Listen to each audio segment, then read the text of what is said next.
오늘 말씀은 요한복음 7장이 되겠습니다.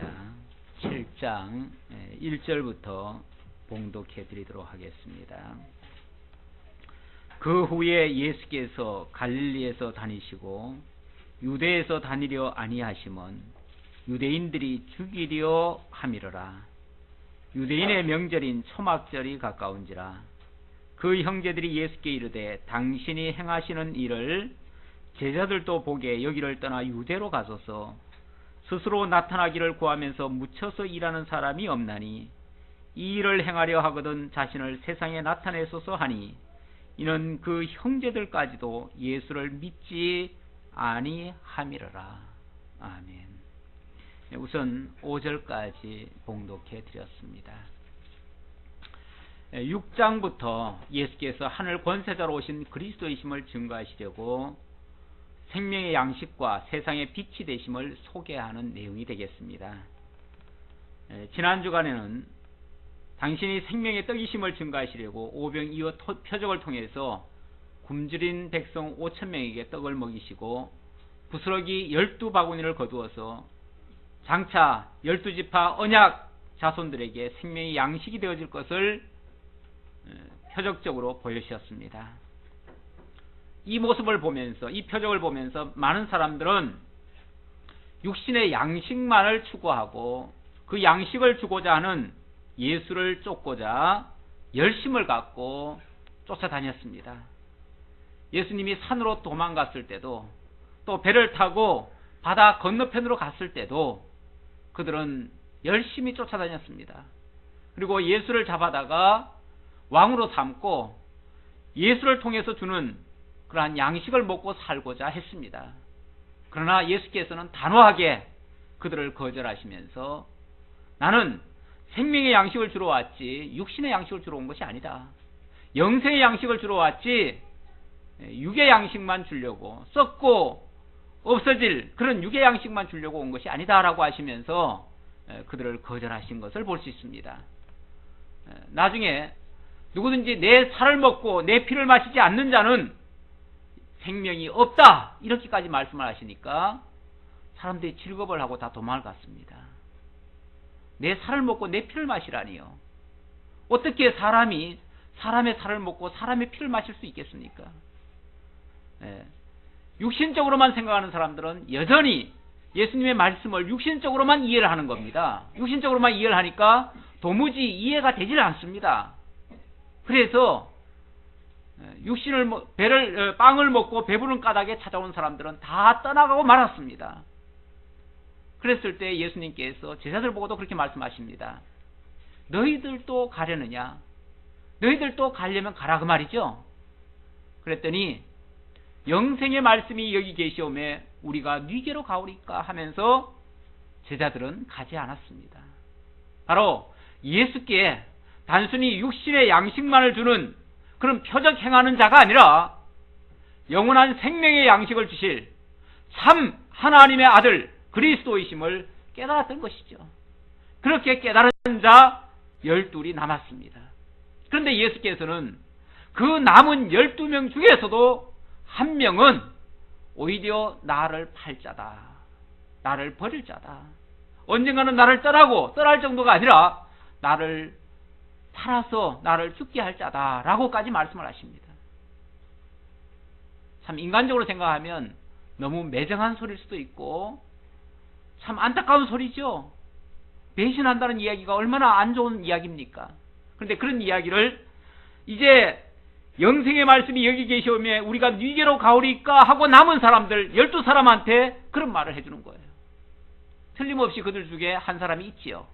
가룟 유다가 결국은 예수를 팔아버릴 것을 예수님께서 미리 내다보시면서 말씀하신 내용이었습니다. 자, 그래 놓고 지난주까지 생명의 떡이심을 이야기하셨다면 오늘은 생명의 물이 되실 것을 가르쳐 주시려고 말씀하시는 내용이 되겠습니다. 그래서 7장 1절로부터 52절까지 예수는 바로 생수가 되시는 분이시다 라는 사실을 가르쳐 줍니다. 그 배경적인 설명을 이야기하느라고 그런 말씀을 하시기까지는 어떤 과정이 있죠. 과정이 있는데 갑자기 나오는 말이 아니에요. 다 어떤 사건 속에서 어떤 일이 진행되면서 그 말씀을 하시는 거예요. 그 말을 하기 위해서 먼저 배경 설명을 하는데, 예수님에게는 예수님의 형제들이 있습니다. 육신적인 형제들이 있습니다. 마리아가, 천주교에서는 예수님의 어머니가 영원한 동정녀라고 말을 합니다. 다시 말하면 예수님만 성령으로 잉태해서 낳으시고 그 이후로는 자녀들을 아무도 안 낳았다, 이런 식으로 얘기를 하는 거죠. 그렇지만은 성경은 그렇게 말하지 않고 예수님에게 여러 형제가 있었다는 것을 이야기합니다. 그 마리아가 나중에 남자 또 그러니까 아들, 딸, 그 이후에도 한 4~5명을 더 낳습니다. 그렇게 해서 형제들이 제법 많습니다. 그런 형제들이 예수님께 뭐라고 말을 하냐면, 예수님이 이제 갈릴리에 와 있잖아요. 쉽게 말하면 갈릴리는 지금 촌동네입니다. 물론 예수님이 자라던 그런 곳이니까 고향 땅이나 마찬가지죠. 예수님이 이미 예루살렘에 올라가셔가지고 몇 번이나 유대인 최고 지도자들과 맞부딪히면서 이제 유명해졌어요. 쉽게 말하면 유명인사가 돼버렸어요. 뿐만 아니라 지난번에는 500여 표적을 통해서 많은 사람들, 수천 명이 따라다닐 정도로 그렇게 예수님이 가시는 곳마다 군중들이 몰려드는, 소위 말해서 인기 스타입니다. 지금으로 말하면 인기 스타예요. 누구든지 사람이라면은 남에게 자기를 알리고 싶고요, 출세하고 싶고 명성을 날리고 싶습니다. 그렇죠? 특히 남자들은 더하지요. 남자들은 이름 날리는데 거기에 목숨 걸고 삽니다. 그러니까 예수님의 제자들, 예수님의 그 형제들도 그런 말을 하는 거예요. 아니, 당신이 이미 유명인사가 됐는데, 밖에 나가기만 하면 많은 사람들이 따르는데 왜 이 총구석에 처박혀 있느냐, 이 얘기입니다. 기왕이면 제대로 이름 날리려면 어디로 가라고요? 예루살렘 올라가셔야지요. 여기 있을 게 아니라 예루살렘 올라가셔서 당신의 어떤 그 업적어 위대한 역사를 나타내 가지고 많은 사람들에게 자기를 좀 소개하십시오, 이렇게 얘기하는 거예요. 예수님은 5,000명이 따라다녔어도 그들을 끌어안으신 것이 아니라 어떻게 하셨습니까? 오히려 산으로 올라가셨어요. 아니면 바다 건너러 가셨어요. 따라오지 못하게 하신 거예요, 사실은. 그리고 아까 말씀드렸듯이 내 살과 내 피를 마시라 하니까 다 도망가 버렸어요, 놀래가지고. 이 무슨 소린가, 왜 황당한 소린가 해가지고. 그런 예수님이 그렇게 많은 사람들에게 알리고 싶어가지고 지금 그런 일을 하는 게 아니에요. 그런데 그 형제들은 그렇게 오해를 하는 거예요. 자, 그 말씀을 지금 하고 있는 내용입니다. 다시 한번 좀 읽어볼게요. 7장 1절입니다. 그 후에 예수께서 갈릴리에서 다니시고 유대에서 다니려 아니하심은 유대인들이 죽이려 함이러라. 유대로 올라가지 않았다는 말은 그러니까 유대의 수도가 예루살렘이거든요. 그러니까 예루살렘 쪽으로 안 올라갔다, 그 말이에요. 그러면서 갈릴리 촌동네에서만 계속 계신다, 그 말이에요. 그런데 유대인의 명절인 초막절이 가까운지라 이스라엘에는 3대 절기가 있고 그 3대 절기에는 이스라엘 남자들은 할 수만 있으면, 뭐 강제는 아니지만은 할 수만 있으면 예루살렘으로 다 올라갑니다. 그래서 예루살렘에 가서 하나님을 경배하고 이렇게 하는 일이 그들의 일상 습관처럼 돼 있습니다. 그런데 초막절이 다가왔으니까 당연히 올라가야지요. 안 그래도 올라가야 될 판에 예수님은 지금 인기 스타가 됐는데 왜 안 올라가냐, 이 말이죠. 그래서 유대인의 명절인 초막절이 가까운지라 그 형제들이 예수께 이르되 당신이 행하는 일을 제자들도 보게 여기를 떠나 유대로 가소서. 당신이 지금 놀라운 역사를 일으키고 있는데 이런 것을 좀 많은 사람들에게 볼 수 있도록 이 촌동네에 있지 말고 여기서 해봤자 이거 누가 보겠어요? 그렇죠? 누가 알아주겠어요? 그러니까 여기서 하지 말고 유대로 올라가서 좀 많은 사람들 보는 앞에서 좀 하십시오. 그래서 많은 사람들 좀 따르게 하십시오. 그러면서 스스로 나타나기를 구하면서 묻혀서 일하는 사람이 없나니, 자기를 조금이라도 드러내기를 원한다면 이렇게 총구석에 처박혀 있어서 되겠습니까? 그 얘기예요. 이 일을 행하려 하거든 자신을 세상에 나타내소서 하니, 제대로 인정받으려면 좀 세상에 나가서 많은 사람들 보는 앞에서 좀 하십시오. 그래야 당신이 인정받고 뭐 하나님의 아들인지 그리스도인지 뭐 제대로 좀 효과 있게 선전할 거 아닙니까? 이렇게 지금 동생들이 이야기를 하는 거예요. 자, 이렇게 이야기한 원인이 어디 있습니까? 5절에 보니까 이렇게 말을 하고 있어요. 이는, 이렇게 한 그 이유는, 그 원인은 그 형제들까지도 예수를 믿지 아니함이러라. 형제들이지만 예수를 진짜 하나님의 아들로, 그리스도로 이해하는 것이 아니고, 형님이 좀 똑똑하다, 좀 훌륭하다, 그러니까 형님이 좀 출세하면 우리도 좀 덕 좀 벌까, 이렇게 생각하는 거죠. 그 정도로 생각하는 거죠. 예수를 하나님의 아들, 그리스도로 믿은 건 아니에요. 참 이것이 아이러니컬하지요.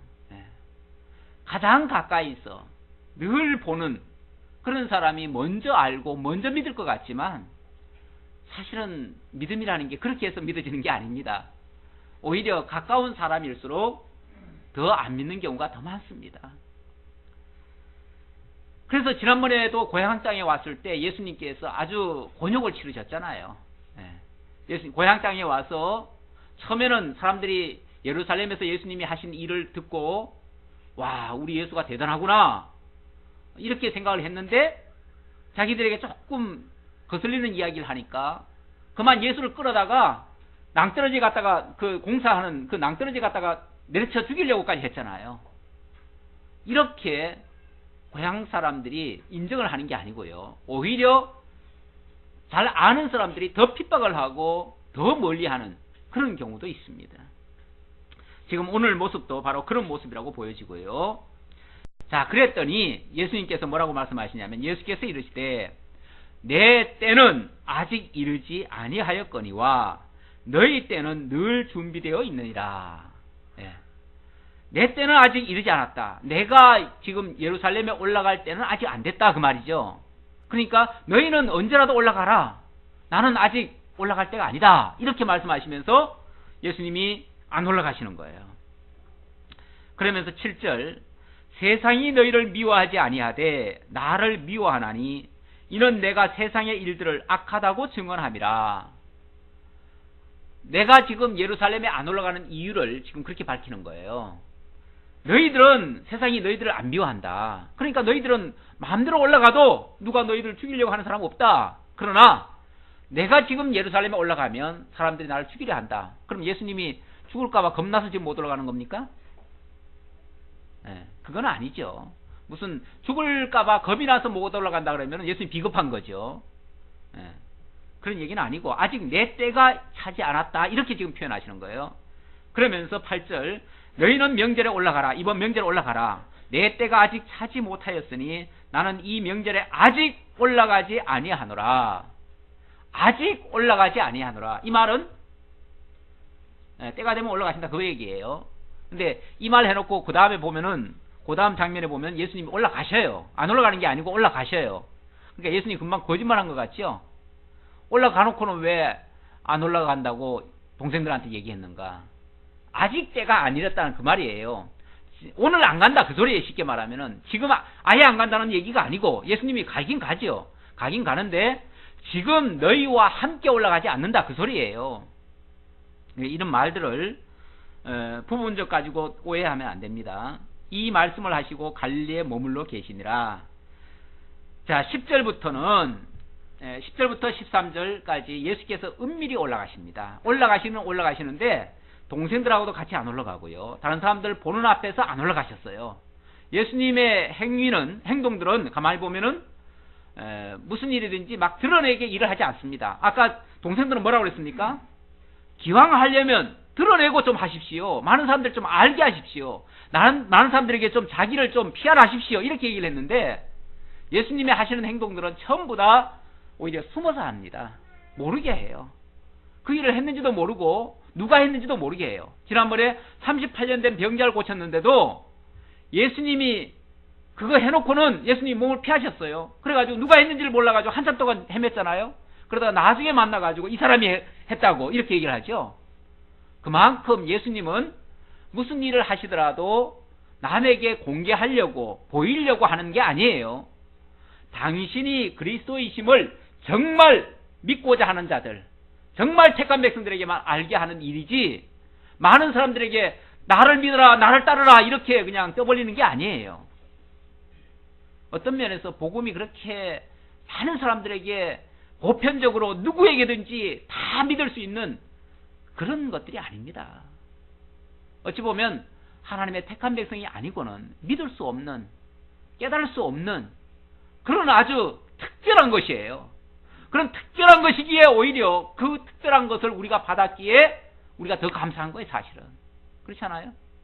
아무나 믿을 수 없는 것을, 아무나 깨달을 수 없는 것을 우리에게 주어지고 깨닫게 하고 믿어지게 하고 그것으로 말미암아 구별된 그런 삶을 살 수 있게 한다는 것이 얼마나 가치 있는 일입니까? 자, 10절부터 예수님이 은밀히 올라가셔서 예수님이 또 역사를 하시는데 은밀히 올라가시다 보니까 사람들에게 눈에 안 띄어요. 눈에 안 띄니까 사람들이 그 예수를 놓고 말들이 많아요. 말들이. 어떤 사람은 왜 예수가 이번에는 안 왔느냐 그런 사람도 있을 테고, 아, 그 예수 좀 이상하더라 뭐 이런 말도 하는 사람도 있고, 어떤 사람은 아, 그 예수야말로 진짜 하나님의 아들이야 이렇게 또 말하는 사람도 있고. 다시 말하면 예수가 막 다 드러나게 행동을 하면 오히려 그런 평이 안 나올 텐데, 모두가 다 따를 텐데, 예수님이 은밀히 행하다 보니까 보일 자에게는 보이고 안 보일 자에게는 안 보이니까 보인 자에게는 깨닫고 안 보인 자에게는 못 깨닫고, 이러니까 양극단의 판단이 일어납니다. 예수를 놓고 양극단의 평가가 이루어져요. 그런 이야기가 10절로부터 13절에 소개되고 있어요. 자, 내용을 봅시다. 그 형제들이 명절에 올라간 후에 자기도 올라가시되 나타내지 않고 은밀히 가시니라. 은밀히, 아무도 몰래 갔다는 거죠. 명절 중에 유대인들이 예수를 찾으면서 그가 어디 있느냐 하고 예수에 대하여 무리 중에서 수군거림이 많아 어떤 사람은 좋은 사람이라 하며 어떤 사람은 아니라 무리를 미혹한다 하나, 그러나 유대인들을 두려워함으로 드러나게 그에 대하여 말하는 자가 없더라. 무슨 소리입니까? 예수에 대해서, 예수가 이제 안 보이게 뭐 행동을 하니까, 그리고 왔는지 안 왔는지도 모르니까, 지난번 명절에 예수를 봤던 사람은 지난번 명절에 예수님 오셔서 뭐 했습니까? 성전에 들어와가지고 성전을 정결케 하셨잖아요. 그리고 성전 안에서 막 장사하는 사람들 내쫓아버렸잖아요. 기이한 행동이죠. 그때까지는 없었던 행동이에요. 아무도 하지 않았던 행동이에요. 감히 하나님의 성전이 얼마나 거룩한 장소인데 거기에 와가지고 장사하는 사람들 다 내쫓아버리고 막 상을 들러엎으시고 그랬잖아요. 그러면서 그 바리새인들 향해서 독사의 자식들아 이렇게까지 얘기했잖아요.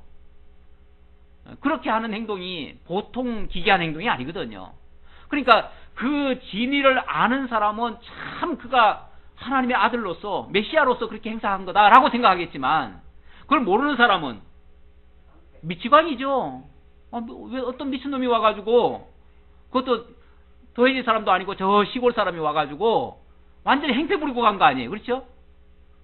그러니까 아, 그 사람 이상한 사람이야 이렇게 평가하는 사람도 있더라는 거죠. 그런데 이것이 그 전까지, 예수가 오시기 전까지는 모든 사람들의 생각이 다 하나로 일률적이었습니다. 그렇죠? 다, 왜냐면 다 대제사장의 말을 듣고 종교 지도자들의 그 가르침에 따라서 그냥 종교 생활을 했을 뿐이에요. 잠잠한 수면 아래에 마치 물이 잔잔한 것처럼 이렇게 돼 있었어요.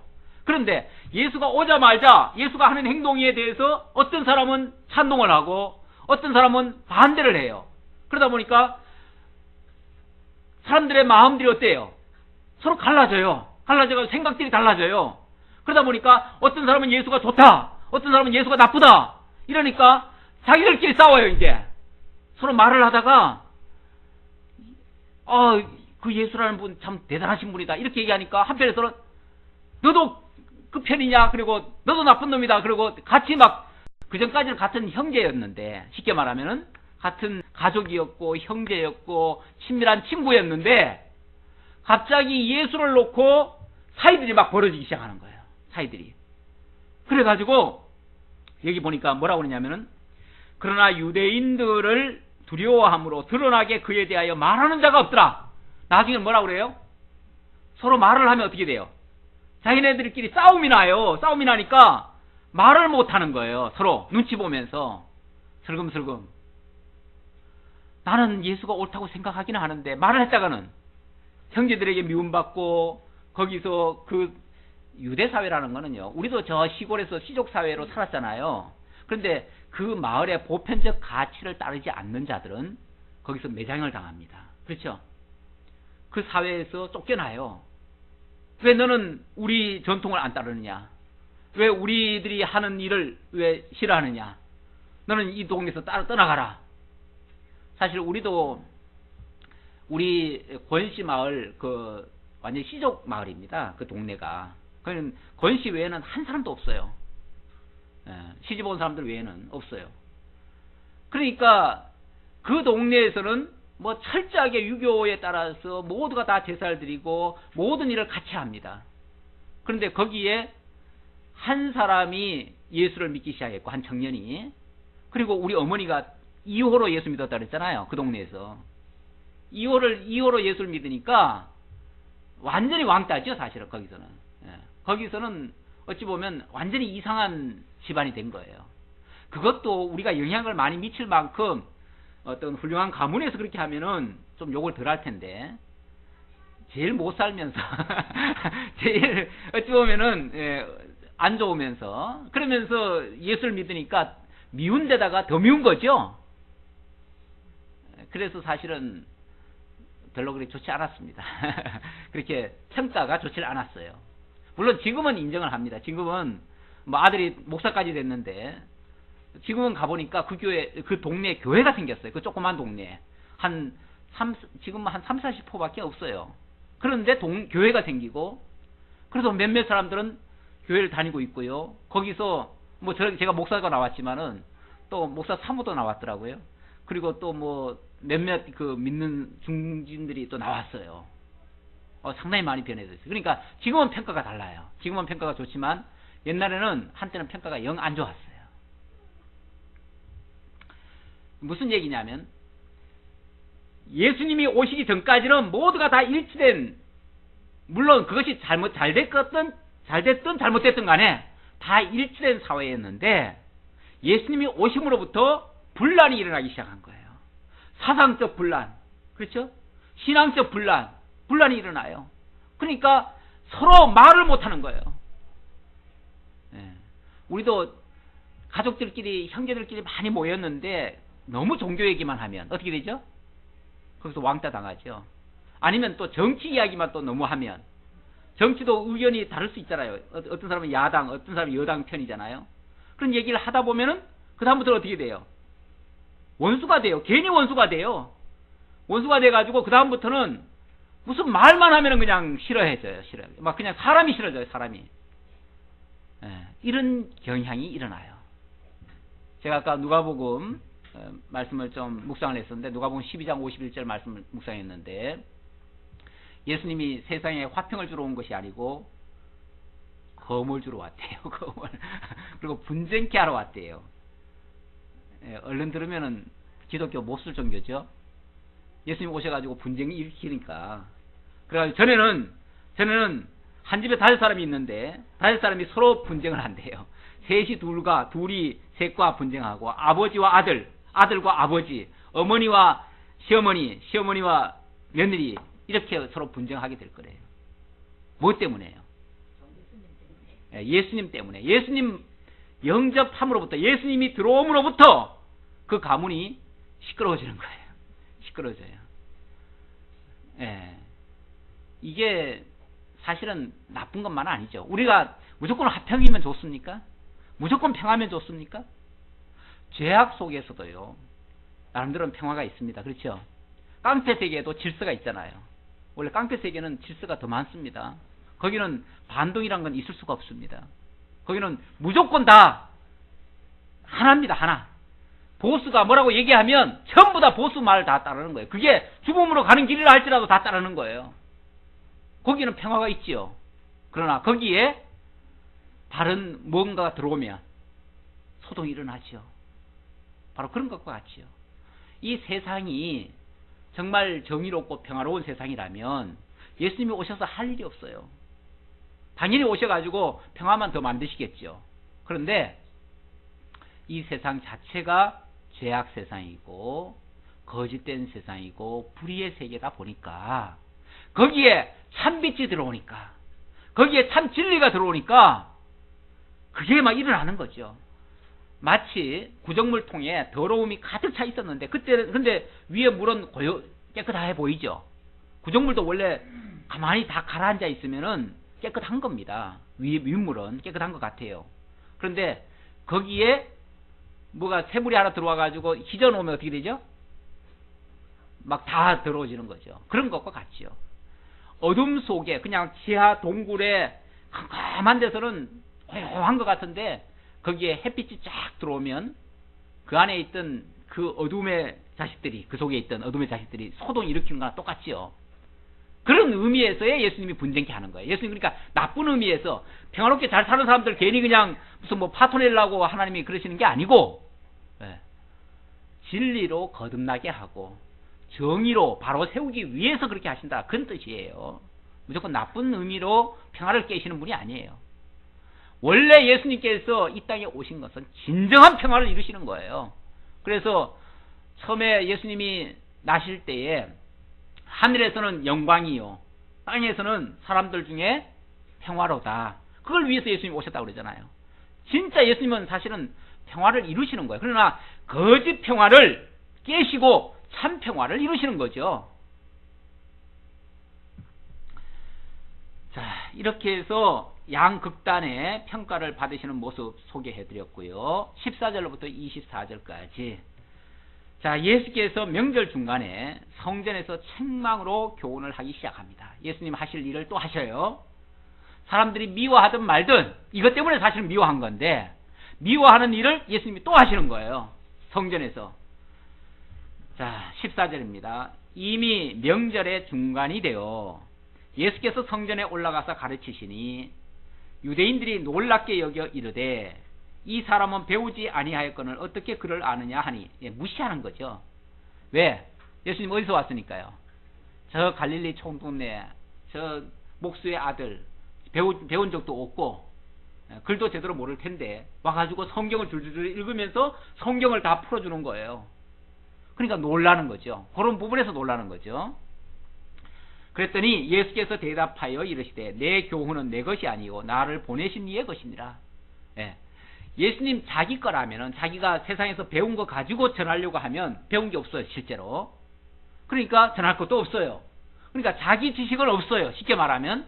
그러나 나는 내 것을 전하는 게 아니고 나를 보내신 이의 것을 전한다. 그러니까 보내신 이의 것을 전하니까 보내신 이가 전하게 하는 것만 전하니까 그건 가능한 거죠. 그건 뭐 배워서 하는 게 아니에요. 그건 하나님의 것을 그대로 그냥 전하는 것 뿐이에요. 그러니까 결국은 하나님이 전하는 거예요. 하나님이. 그러면서 내가 전하는 것은 내 교훈은 내 것이 아니고 나를 보내신 이의 것이다. 사람이 하나님의 뜻을 행하려 하면 이 교훈이 하나님께로부터 왔는지 내가 스스로 말함인지 알리라. 하나님의 뜻을 행하려 하면 그 말은 하나님의 뜻이 뭡니까? 하나님의 영원한 계획과 하나님의 언약과 이런 것들이 하나님의 뜻이죠. 그게 지금 이 땅에 나타나셨잖아요. 그 나타난 것을 안다면 예수님의 지금 이 말과 행동이 하나님의 뜻인지 아닌지 알 것이다. 그렇죠? 하나님의 계획과 하나님이 무엇을 원하시고 무슨 언약을 하셨는지를 안다면 그리스도가 와서 하실 일이 무엇인지 알지요. 그리고 이 일이 그리스도의 일인지 아니면 사사로이 어떤 정의감에서 하는 일인지 알지요. 구분이 되지요. 그러니까 제대로 하나님을 아는 자, 성경을 아는 자들은 예수님의 이 행동을 이해한다 그 말이죠. 18절 스스로 말하는 자는 자기 영광만 구하되 보내신 이의 영광을 구하는 자는 참되니 그 속에 불의가 없느니라. 참과 거짓을 무엇으로 구분할 수 있느냐 하면 자기 영광을 구하느냐 아버지의 영광을 알게 해주느냐. 교회도 그래요. 교회도 너무 많아요. 사실은 많고 또 교회마다 사실은 말씀이 선포되는 내용이 많이 다릅니다. 우리는 다 같은 내용을 전한다고 하지만 사실은 기독교 방송이나 극동 방송에 이렇게 듣다 보면은 어떨 때 보면 너무 이상한 이야기가 많이 나와요. 그런데 그런 것이 무엇이 참인지 거짓인지를 어떻게 알 수 있느냐? 예수를 소개하느냐, 하나님을 소개하느냐, 아니면 자기 업적을 자랑하느냐, 자기 영광을 나타내느냐, 간단하게는 그걸로 평가할 수가 있습니다. 그렇죠? 물론 뭐 세세한 거야 뭐 진리가 맞는지 안 맞는지 따져봐야 되겠지만 우선 표면적으로 봤을 때 내가 무슨 일을 했더니 무슨 역사가 일어났다, 내가 기도한 즉 안전매가 일어났다, 예를 들어서 그렇게 얘기한다면 뭐 자기 업적 자랑하는 거 아니겠어요? 자기 영광, 자기 위대함을 드러내려는 거 아니겠어요? 그러니까 정말 이러이러함으로 하나님은 여호와시다, 예수는 그리스도시다, 예를 들어서 이렇게 성경을 통해서 예수를 소개하고 성경을 통해서 하나님의 능력을 증거한다면 그건 당연히 하나님의 말씀이 맞지요. 그러나 그걸 빙자해가지고 내가 기도했더니 역사가 일어나더라, 내가 뭐 헌금을 많이 바쳤더니 놀라운 역사가 일어났다, 예를 들어서 자기 어떤 업적 자랑하고 자기 능력을 자랑한다면 그거는 알게 모르게 자기 영광을 드러내는 거죠. 만약에 예수님이 하시는 일들이 당신의 영광을 나타내기 위한 거라면, 자기 이름이나 알리고 자기 명예나 얻고 자기 영광이나 취하고 자기를 좀 드높여서 많은 사람들에게 알리기를 원하는 거라면은 당연히 그거는 가짜죠. 당연히 가짜죠. 그런데 예수님의 지금 행동들은 가만히 보면은 일을 하고도 사람들에게 알리기를 원합니까? 아닙니까? 알리기를 원하지 않아요. 오히려 38년 된 병자를 고쳐놓고도, 아니면 문둥병자를 고쳐놓고도 내가 했다는 자체를 알리지 말라고 그러죠. 다 숨겨요. 자기를 숨기셔요. 자기가 드러나는 것을 극구 반대하셔요. 다시 말하면 자기 영광을 드러내지 않는다 그 말이에요. 오히려 자기 영광이 안 드러나니까 누구의 역사예요? 하나님의 역사지요. 하나님만 드러내는 거죠. 하나님만. 그러니까 내가 참인지 아닌지는 내가 내 영광을 구하는 건지 하나님의 영광을 구하는 건지 그것만 보고 평가할 수 있지 않느냐. 그러면서 하나님의 뜻을 이루는 일이라면 그것이 참된 거 아니냐라고 지금 어찌 보면 변명 아닌 해명을 하시는 거죠. 그렇게 해명을 하시는 거죠. 그러면서 19절, 모세가 너희에게 율법을 주지 아니하였느냐? 너희 중에 율법을 지키는 자가 없도다. 너희가 어찌하여 나를 죽이려 하느냐? 모세가 율법을 줬습니다. 그런데 그 율법을 사실은 유대인들은 다 지킨다고 생각하죠. 왜냐하면 안식일을 철저히 지키잖아요. 일단 그렇죠? 그리고 안식일 지키면서 일에 2번씩 금식하고 뭐 종교 활동을 많이 합니다. 뭐 율법 여러 가지 할례 행하고 철저하게 하지요. 모세 율법을 지킨다고 하지요. 그런데 예수를 죽이려고 해요. 이거는 좀 이율배반 아닙니까? 모세가 증거한 자가 누굽니까? 모세가 여러 가지 뭐 성막도 세우고 성막을 통해서 하나님을 증거하고 또 율법을 통해서 하나님의 뜻을 알려주고 했는데 그 모든 내용이 누굴 가리키는 거냐면 그리스도를 가리킨 것이었어요. 그런데 그 뜻대로 그 약속대로 그리스도가 오셨어요. 그런데 사람들이 율법이 가리킨 그 예수를 지금 죽이려 하고 있어요. 죽이려 하는 거는 지난번에도 나왔죠. 지난번에도 예수를 자꾸 죽이려고 해요. 유대인들이. 그러니까 동생들한테도 핑계대기는 지금 올라가면 유대인들이 날 죽이려고 한다 이런 말을 했는데 그게 단순히 뭐 무서워서 피하는 얘기가 아니라 그럴 것 같으면 아예 안 나타나죠. 그런데 나타났잖아요. 나타나면서 하시는 것은 아직 내 때가 이르지 않았다라고 얘기를 하시면서 얘기하시는 것은 그들에게 당신이 지금 참 그리스도이심을 증거하려는 것이 이제 사실은 목적이기 때문에 그렇습니다. 자, 그러면서 너희가 모세가 율법을 주고 그 율법을 통해서 그리스도를 소개했는데 너희는 율법 지킨다고 하면서 오히려 그리스도를 죽이려고 하고 있다. 그게 바로 율법을 어기는 거다 그 말이에요.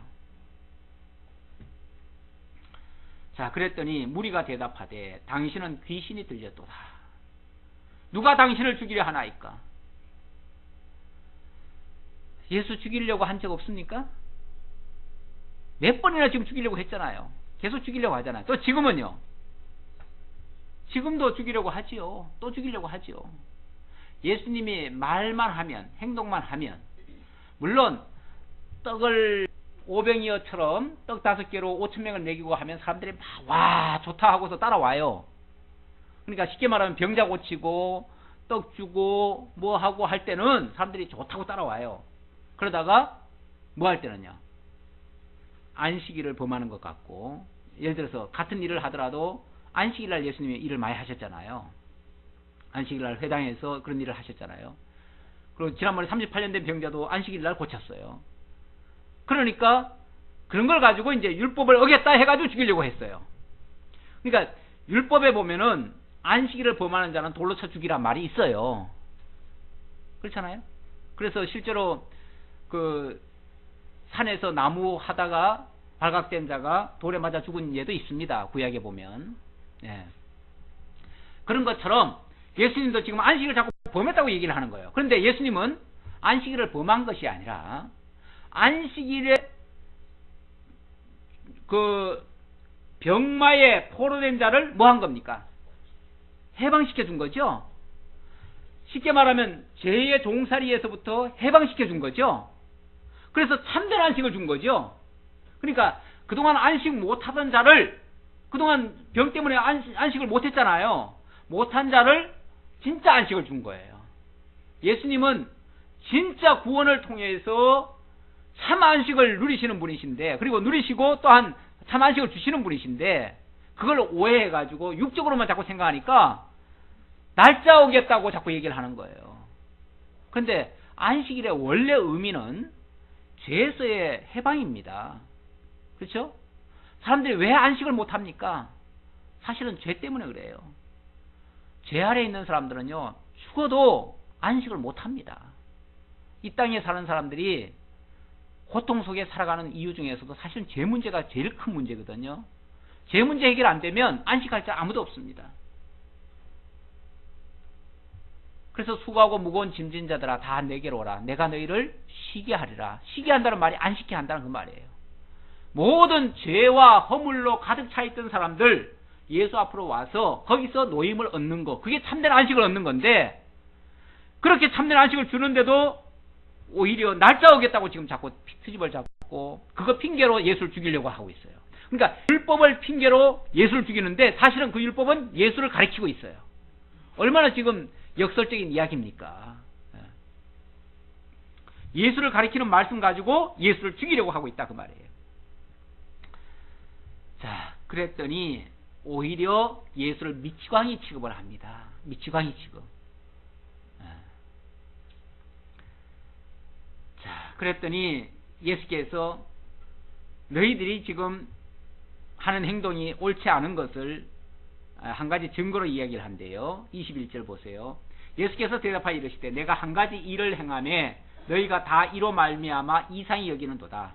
내가 이렇게 말을 하고 또 이렇게 행동을 하니까 너희들이 날 자꾸 이상하게 생각한다. 이렇게 지금 말씀하시면서 말을 하는데, 모세가 너희에게 할례를 행했으니 그러나 할례는 모세에게서 난 것이 아니고 조상들에게서 난 것이라. 그러므로 너희가 안식일에도 사람에게 할례를 행하느니라. 자꾸 예수님 보고 안식일을 어겼다고 하니까 예수님이 지금 거기에 대한 해명을 하시는 거예요. 모세가 율법을 받은 사람 아닙니까? 율법을 철저히 지키는 사람 아닙니까? 그렇죠? 그런데 안식일날 할례를 행합니까? 안 행합니까? 행했지요. 행했어요. 만약에 안식일을 지키는 것이 우선이라면 할례를 해야 돼요? 안 해야 돼요? 안 해야죠. 할례도 하지 말아야 되는데, 할례는 또 난지 제8일에 하라고 돼 있어요. 그러니까 어떻게 해요? 안식일이 걸리면 해야지요. 그럼 어떻게 된 거예요? 안식일을 범한 거예요? 지킨 거예요? 안식일은 범했는데 율법은 지킨 거죠? 참 이게 애매하네요. 그럼 어떻게 모세가 율법을 명한 사람이 어떻게 안식일을 범할 수 있느냐? 그러면 할례했다고 안식일 범했다고 얘기할 수 있겠느냐 없느냐? 예수님이 지금 반문이에요. 예. 안식일 범했다고 해야 되겠어요? 안 범했다고 해야 되겠어요? 사실은 여기도 그랬죠. 할례는 모세에게서 난 것이 아니요 조상들에게서 난 것이라. 사실은 할례는 어디서부터 나왔습니까? 아브라함 때부터 나왔지요. 아브라함이 할례를 처음으로 시행했습니다. 그렇죠? 그랬으니까 모세 율법 있기 전에 벌써 뭘 주신 거예요? 할례를 줬어요. 그러니까 할례를 행하는 것은 율법을 어긴 겁니까? 안 어긴 겁니까? 안 어긴 거예요. 왜? 이미 율법 이전에 아브라함에게 주신 법이에요. 그건 그야말로 은혜의 법이에요. 그렇죠? 은혜의 법은 율법을 어기는 겁니까? 안 어기는 겁니까? 이게 둘이 충돌이 될 수 있어요. 은혜의 법과 율법이 충돌이 될 수 있어요. 충돌이 되는데 만약에 두 가지 법이 충돌됐을 때 어느 걸 지켜야 됩니까? 은혜의 법을 지켜야죠. 은혜의 법이 상위법에 쉽게 말하면 상위법을 지키는 것은 하위법인 율법에 저촉되지 않습니다. 그럼 원래 안식일이라고 하는 게 언제 생겼죠? 율법에 생겼습니까? 사실은 안식일이라고 하는 것은 하나님이 천지 창조 후 6일째, 7일째 되는 날 안식하셨어요. 그때부터 벌써 안식일 제도는 나온 거예요. 참 안식 주실 것을 이미 그때부터 알려주신 거예요. 근데 율법이 이제 와가지고 그 안식을 지키겠다고요? 안식을 갖다가 어겼다고 죄인 삼겠다고요? 말이 안 되는 거죠. 더군다나 예수님 그래서 그 말씀도 아시죠? 인자는 안식일의 주인이니라. 그 말은 그 온전히 안식케 하실 자다 그 말이에요. 내가. 그럼 예수님이 이 땅에 오셔서 하실 일이 안식케 하는 일이에요. 모든 죄와 사망 가운데 있는 자들을 다 거기서부터 끄집어내가지고 참 자유를 주실 분이셔요. 참 안식 주실 분이셔요.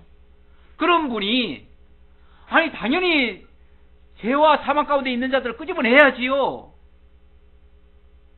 그야말로 율법의 종로로 사는 자들도 건져내야죠. 거기서 오히려. 그런데 거기서 건져냈다고 율법이 도로 정죄를 해요? 말이 안 되는 얘기죠. 자, 그러면서 이제 그래서 예를 하나 드는 거예요. 모세가 할례 행하는 거를 예를 들면서 그러므로 너희가 안식일에도 사람에게 할례를 행하느니라. 모세 율법을 범하지 아니하려고 사람이 안식일에도 할례를 받는 일이 있거든. 내가 안식일에 사람의 전신을 건전하게 한 것으로 너희가 내게 노여워하느냐? 이게 말이 안 되지 않느냐 그 말이죠. 아니 쉽게 말하면 아브라함에게 주셨던 그 할례법을 지키느라고 율법을 좀 어겼는데 그 안식일을 안 지킨 것뿐인데 전신을 그러니까 할례는 쉽게 말하면 신체 중에 요만큼입니다. 요만큼 범한 건데 그걸 이제 쉽게 말하면 해방시켜 준 건데 지금 예수님이 하시는 일은 전신을 다 지금 회복시키는 거 아닙니까? 전신뿐 아니라 그의 새 생명까지 주신 거 아닙니까? 그런데 그거 가지고 율법의 저촉을 받을 수 있겠느냐 그 말이죠. 그러면서 외모로 판단하지 말고 공의롭게 판단하라 하시니라. 판단. 우리는 모든 것을 사실은 판단하며 살아갑니다. 우리가 살아간다는 것 자체가 뭐냐면 항상 선과 악이 있고요. 옳고 그름이 있고 참과 거짓이 있습니다. 무엇이 하나님의 뜻인지 무엇이 내 생각인지 무엇이 옳은지 그른지 언제나 사실은 우리가 판단하며 살아가는데 어디에 기준을 하고 살아갈 것인가. 말씀이 없으면요 전부 다 육신으로 생각할 수밖에 없습니다. 내 기준으로 생각할 수밖에 없어요. 세상 법으로 잣대로 될 수밖에 없어요. 그러나 말씀이 있으면 위의 것을 생각하고 하나님의 뜻을 찾고 하나님의 어떤 원리를 찾고 그렇게 해서 정말 바른 길로 갈 수 있는 그런 것이 가능해집니다. 오늘 우리가 늘 이렇게 판단하면서 살아가야 되는데 하나님의 뜻에 따라서 살아가는 것이 매우 중요함을 알 수 있습니다. 25절로 36절까지 예수께서 아버지께로부터 왔음을 증거하니까 사람들이 수군거리면서 결국은 예수님을 등지기 시작합니다. 참 사람들 이해하기 힘들어요. 근데 그때만 그런 사람들이 아니고 지금도 바른 진리를 이야기하면 사람들이 영접하기보다는 거부하는 경향이 더 많습니다. 사실은. 그래서 참 바른 진리가 증거되기가 쉽질 않아요. 25절 봅시다. 예루살렘 사람 중에서 어떤 사람이 말하되 이는 그들이 죽이고자 하는 그 사람이 아니냐. 보라 드러나게 말하되 아무도 그들이 아무 말도 아니하는도다. 당국자들은 이 사람이 참으로 그리스도인 줄 알았는가? 이게 무슨 소리입니까?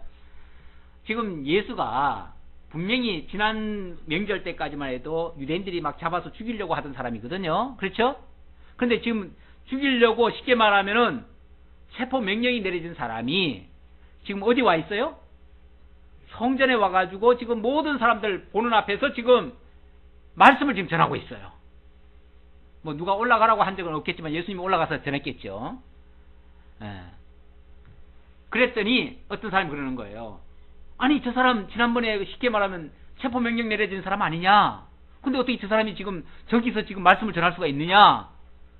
아, 저 사람이 지금 드러나게 지금 말을 하는데도 아무도 지금 제재를 못한다. 그렇다면 당국자들이 이 사람을 진짜 그리스도인 줄로 알았는가? 진짜 알고 지금 용납하고 있는가? 그 말이죠. 의아해서 묻는 말이에요.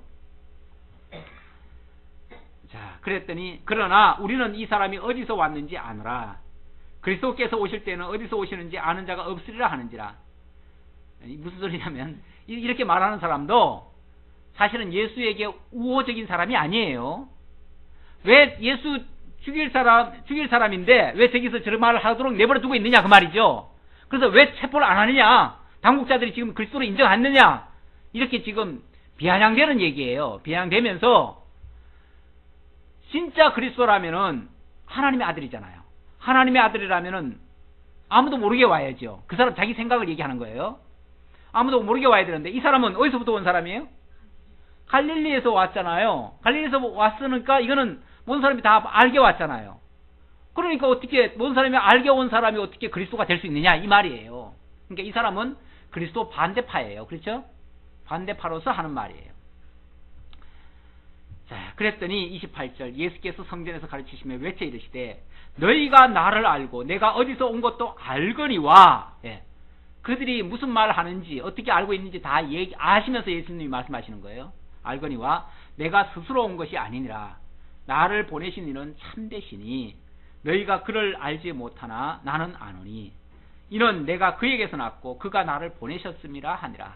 예. 내가 물론 육신적으로는 갈릴리에서 왔습니다. 그러나 내가 온 것은 내 스스로 온 것이 아니고 아버지께서 하나님께서 나를 보내서 왔다. 이 말이 그 사람들로서는 설득이 됩니까? 설득이 되는 게 아니고 예수를 잡을 명분을 삼는 거죠. 그게 그렇죠? 이 말은 오히려 예수님이 무슨 뜻입니까? 날 잡아라 이런 뜻이에요. 사실은 날 잡아라 그런 뜻으로 사실 얘기를 했어요. 그랬더니 30절 그들이 예수를 잡고자 하나. 예수를 잡고자 했습니다. 지금 사태를 보니까 저 예수를 가만 내버려뒀다가는 안 되겠어요.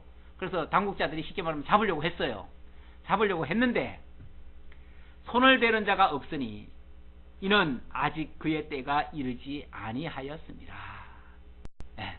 그런데 함부로 또 잡기도 겁이 나요. 왜요? 이유는 다른 이유가 아니고 무엇 때문이라고요? 아직 그의 때가 이르지 아니하였다. 그러니까 나중에 그런 말을 하십니다. 예수님께서 나중에 잡히실 때는 어디서 잡히십니까? 6월절 날. 지금은 6월절이 아니라 초막절입니다. 지금 초막절이고 초막절이 지나고 이제 새해가 돼가지고 이제 6월절이 다시 시작되는데 6월절에 가서 이제 예수님이 잡힐 건데 아직은 내 때가 아니래요. 그런데 예수님이 나중에 잡힐 때 보면은 동산에서 산에서 기도하실 때에 밤중에 검과 몽치를 가져와 가지고 마치 강도를 잡듯이 끌고 가죠. 왜 그렇게 돼 있습니까? 그게 성경을 이루려 하심이라 그렇게 얘기를 합니다. 왜냐하면 예수 그리스도가 잡힐 때는 이사야 53장에 보면 강도처럼 잡혀야 돼요. 죄인처럼 잡혀야 돼요. 그렇죠? 그리고 누군가 제자가 살아야 돼요. 쉽게 말하면 이런 것들이 다 갖춰져야 예수가 비로소 잡히게 돼 있어요. 근데 지금은 아직 그럴 때가 아직 안 익었어요. 그렇죠? 지금은 한밤중도 아니고 강도처럼 잡히는 것도 아니고, 만약에 지금 잡으면 어떻게 될까요? 지금은 예수님이 지금 정의로운 말을 했습니까? 지금 불의한 말을 했습니까? 지금 모든 사람 보는 앞에서 정의로운 말을 했잖아요. 정의로운 말을 하는데 만약에 잡아가면은 민중들 중에서 뭐가 일어나겠어요? 지금 당국자들은 그게 겁나는 거예요. 당국자들은 민중들 중에서는 예수님이 지금 어떻게 보면 정의로운 말을 하고 있으니까 상당히 예수를 통해서 카타르시스를 아마 해소하고 있을 거예요. 상당히. 그러고 있는데 만약 잡아가면 아마 왜 예수를 잡느냐, 그분은 정의롭다, 막 이렇게 또 막 반대하고 뭐 할 수도 있어요. 그런 게 두려워가지고 지금 못 잡은 거예요. 쉽게 말하면 정치적인 이유로 지금 못 잡은 거예요. 잡고는 싶어요. 10번도 더 잡고 싶어요. 그런데 너무 드러나게 얘기를 하니까 함부로 못 잡는 거예요. 혹시 민중들이 일어날까봐. 그런데 그건 사람들의 생각이고, 지금 예수님의 말씀 속에 보니까 아직 내 때가 이르지 않았기 때문에 그렇다. 이게 이제 정답입니다. 자, 무리 중에 많은 사람이 예수를 믿고 말하되 그리스도께서 오실지라도 그 행하실 표적이 이 사람이 행한 것보다 더 많으랴 하니. 자, 그런데 여기서 예수를 믿긴 믿었는데 뭐라고 얘기를 해요? 그리스도가 오실지라도 이 사람보다 더 많은 표적을 행하랴 하고서 믿었대요. 그러니까 이 사람들이 그리스도를 믿은 겁니까? 예수가 행하신 그 표적을 믿은 겁니까? 그렇죠. 인간 예수 그리고 표적 행하는 거에 대한 그 놀라움, 그런 걸 가지고 믿은 거죠. 진짜 예수 그리스도를 믿었다 그 말이 아니에요. 어쨌든 쉽게 말하면 예수님이 그렇게 말씀하신 거에 대해서 옹호하는 자도 있었다 그 말이에요. 대체적으로 말하면 그런 뜻으로 얘기할 수 있습니다. 예수께 대하여 무리가 수군거리는 것이 바리새인들에게 들리는지라 대제사장들과 바리새인들이 그를 잡으려고 아랫사람들을 보내니 예수께서 이르시되 내가 너희와 함께 조금 더 있다가 나를 보내신 이에게로 돌아가겠노라. 대제사장과 바리새인들이 이제 예수 잡으려고 사람을 보냈어요. 안 잡은 게 아니고 머뭇머뭇거리면서 이제 쉽게 말하면 아랫사람들 시켰어요. 그랬더니 아랫사람들이 잡으러 왔어요. 잡으러 왔는데 예수님이 뭐라 그러냐면은 내가 지금 너희들에게 잡히는 게 아니고 내 아버지께서 조금 더 있다가 나를 보내신 이에게로 내가 돌아갈 거다 그러는 거예요. 아직 내 때가 안 됐다 그렇게 얘기하는 거예요. 너희들이 나를 잡으러 왔는데 내가 아직 잡힐 때가 아니다 얘기를 하니까 그 사람들이 어이도 없지만 함부로 못 잡겠는 거예요. 겁이 나서 못 잡겠는 거예요. 그러면서 너희가 나를 찾아도 만나지 못할 터이요 나 있는 곳에 오지도 못하리라 하시니. 그러면서 아버지께로 간다고 했으니까 아버지께로 가면 아무도 못 찾지요. 아무도 못 만나지요. 그 얘기죠. 그랬더니 이에 유대인들이 서로 묻되 이 사람이 어디로 가기에 우리가 그를 만나지 못하리요. 헬라인 중에 흩어져 사는 사람에게로 가서 헬라인을 가르칠 터인가? 나를 찾아도 만나지 못할 터요 나 있는 곳에 오지도 못하리라 한 이 말이 무슨 말이냐 하니라. 뭐 어떤 사람은 다른 성경에 보면 이 부분을 가지고 이 사람이 어디 가서 자살하려고 그러나 이런 말도 합니다. 그러니까 여기는 지금 헬라인 중에 가가지고, 헬라인이란 말은 흩어진 나그네처럼 멀리 어디 딴 나라로 가가지고 이렇게 살 것인가 아니면은 어디 가서 자결 하려는가 뭐 이런 식으로 얘기를 해요. 너희들이 날 못 만날 거다 그러니까. 예수님의 뜻은 내가 아버지께로 간다. 왜? 그분은 어디서 왔어요? 아버지께로부터 왔어요. 다시 말하면 하나님이 보내신 그리스도예요. 하나님의 아들 그리스도예요. 그러니까 그리스도니까 당연히 그 본자리 그리로 간다는 얘기죠. 그러니까 사람들에게 잡혀서 이 땅에 죽어서 무덤에 묻혀서 썩어서 없어지고 이런 차원이 아니고 근본 하나님께로부터 왔기 때문에 하나님께로 간다. 나는 그리스도다. 지금 이 말 속에서도 그런 뜻으로 이야기를 한 거예요. 근데 이런 말을 사람들은 육으로 알아들으니까, 육신적으로 알아들으면 도무지 이게 무슨 소리인지 몰라요. 그래서 어디 멀리 아무도 모르는 곳에 가서 따로 이제 포교 활동하고 살려고 하는 소린가, 아니면은 혼자 어디 가가지고 자살하려고 그러는가, 이런 식으로 알아듣는 거죠. 참 동문서답입니다. 지금 예수님께서는 끊임없이 영적인 말씀을 하시는데 알아듣는 사람은 끊임없이 육신적으로 알아듣습니다. 육신적으로 알아들으니까 끊임없이 오해를 하고, 오해를 하니까 죽이려고 하고. 그러나 정말 그 중에서도 하나님의 택하신 백성들, 비록 소수지만 그들은 이 말씀이 무슨 뜻인지 알고, 그가 정말 하나님의 아들 그리스도구나, 지금 아무도 모르는 곳에 간다, 아버지께로 간다, 이 말이 바로 그가 그리스도구나 라는 사실을 깨닫게 되는 거죠. 그래서 주는 그리스도십니다 라고 고백하고 믿는 거죠. 기도합시다. 아버지 하나님 감사합니다. 주님께서 이 땅에 오신 것은 죄와 사망 가운데 있는 자들을 구속하시고 해방시켜 주시려고, 참 자유, 참 안식 주시려고 하시는 것이지만, 사람들은 오해를 하고 자기들을 원하실 메시아를 죽이려고 하는 이런 불충한 죄들을 짓고 있습니다. 아버지 하나님, 우리도 주님께서 부르지 않았다면, 주님께서 택하지 않았다면 이 말씀 깨닫지 못할 터인데, 이 말씀 깨닫게 하시고 예수를 그리스도로 영접할 수 있도록 인도해 주셨사오니 참으로 감사합니다. 이 크신 은혜에 저희들 늘 감격하며 이 믿음 가지고 세상에서도 승리하며 살아갈 수 있는 저희 모두가 되게 하옵소서. 오늘도 베풀으신 은혜에 감사해서 연보에 동참한 손길들이 있습니다. 하늘나라 세워가는 이 소중하고 아름다운 일에 우리들의 작은 정성들이 귀히 쓰임받고 하나님의 나라가 점점 더 확장되어 갈 수 있도록 역사해 주옵소서. 오늘도 함께 나오고 싶어도 육신적인 연약함으로 인해서 교회에 나오지 못한 성들도 있습니다. 저들을 주님께서 위로하시고 속히 질병에서 치유받아 하나님의 은혜 속에 살아갈 수 있도록 인도해 주옵소서. 예수님의 이름으로 기도하옵나이다. 아멘.